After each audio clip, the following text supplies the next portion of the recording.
Florence, the capital of Tuscany and the birthplace of the Renaissance. Founded by Julius Caesar in 59 BC, ruled by the Medicis at the height of its power, now a UNESCO World Heritage Site, and one of the major sources of art, literature, and architecture in the history of the Western world. A case could be made that Florence is the most important city the world has ever seen, and it's a must-see for anyone traveling to Italy. Here are the 10 best things to do in Florence. Number 10. Piazza Santa Croce. The Piazza Santa Croce, in the center of Florence, is home to the Basilica Santa Croce, the largest Franciscan church in the world, which features 16 chapels, decorated by the legendary painter and architect Giotto. Here is the burial site of Michaelangelo, Machiavelli, Galileo, and even Enrico Fermi, to name a very few. Founded by St. Francis himself, construction was begun in 1294. A terrible flood badly damaged Santa Croce in 1966.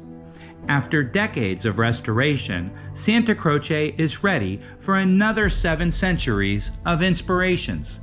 Number 9. Ponte Vecchio. Ponte Vecchio, or Old Bridge in Italian, is a medieval bridge made of stone, which crosses over the Arno River. Completed in 1345, it was the only bridge in Florence not destroyed by German troops in World War II.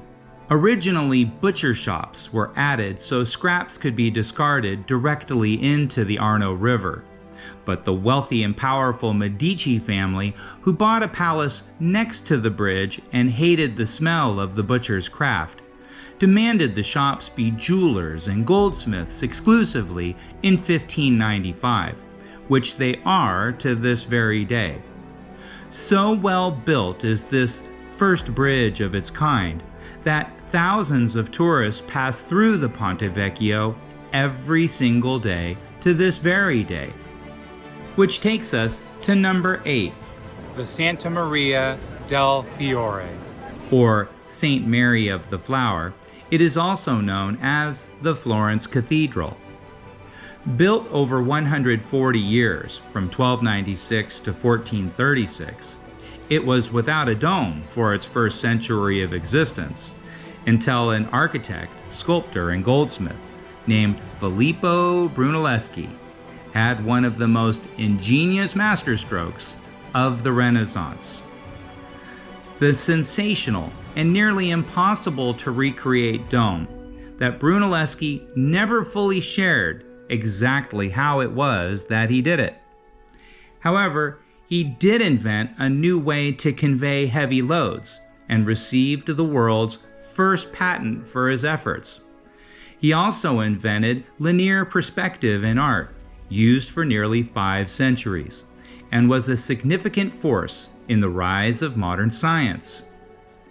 Today, we can still witness the pinnacle of his accomplishments, a crown atop perhaps the most important work of architecture since antiquity. Number 7. Rediscover Dante.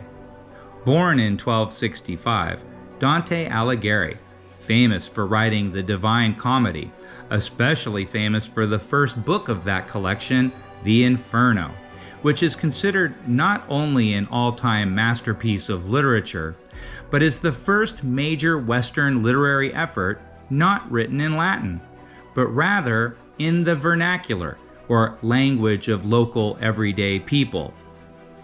Statues of the man himself and quotes from his work are exciting Easter eggs to discover in every corner of Florence. Number 6. The Piazza della Signoria and Palazzo Vecchio.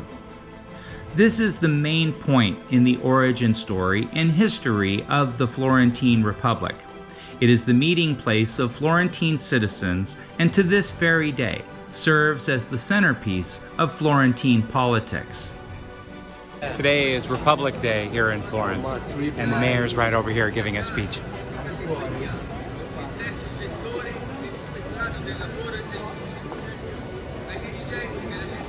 Inside the Palazzo Vecchio is the Salone dei Cinquecento, or Hall of the 500.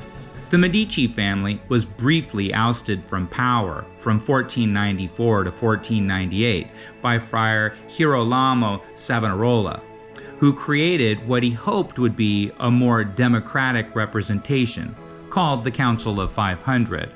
Savonarola was famously arrested, hanged, and burned for quote-unquote teaching new things. But his legacy lived on, and after his death, Michaelangelo and Leonardo da Vinci worked together for the only time in their lives, painting battle scenes throughout the interior. Later, the Medicis returned to power and in 1540 made Palazzo Vecchio their home, converting the Hall of 500 from a place of celebration to the boardroom of Duke Cosimo de' Medici. Number 5. Loggia dei Lanzi. In the corner of the Piazza della Signoria, next to both the Palazzo Vecchio as well as the Uffizi Gallery, is the Loggia dei Lanzi, an open showcase of exceptional statuary. Finished in 1382, it houses such treasures as Cellini's Perseus with the head of Medusa, Giambologna's Hercules and Centaur, as well as his much more famous Abduction of the Sabine Women. Number 4. The Uffizi Gallery. The very last Medici, the Italian noblewoman Anna Maria Luisa de' Medici, left upon her death in 1743 all of the artwork the Medicis had amassed over centuries, from Da Vinci to Raphael to Michaelangelo, Botticelli, and many more, to the people of Florence, in what is now the most visited museum in all of Italy. Number 3. The Pitti Palace and Boboli Gardens. The Medicis once converted the shops of the Ponte Vecchio from butchers to goldsmiths and jewelers, so they could walk on gold and jewels, so to speak, to the new home they had bought, the Palazzo Pitti, or Pitti Palace. It has served as the seat of power for the Medicis, for Napoleon at the height of his power, and even as the royal palace in the early days of the newly united Italy. The Pitti Palace and adjacent Boboli Gardens compose the largest museum in all of Florence. Number 2. The David by Michaelangelo. Housed now in the Galleria dell'Accademia, after being situated in various locations throughout Florence, Michelangelo's 1504 sculpture is the symbol of Florence and represents the defense of liberty embodied in the Constitution of the Republic of Florence. The 12,000-pound-plus statue is made of a single slab of marble, took 3 years to complete, and, along with Michelangelo's Pieta, is one of the singular masterpieces in any form of art at any point in history. Number 1. The 180 Wine Windows. Another of Florence's great Easter egg hunts are the 180 wine windows, indiscriminately placed throughout Florence. You see, in the 15 and 1600s, only wine merchants who were members of the guild could sell wine, unless you were selling wine from your own farms, sold from your own house.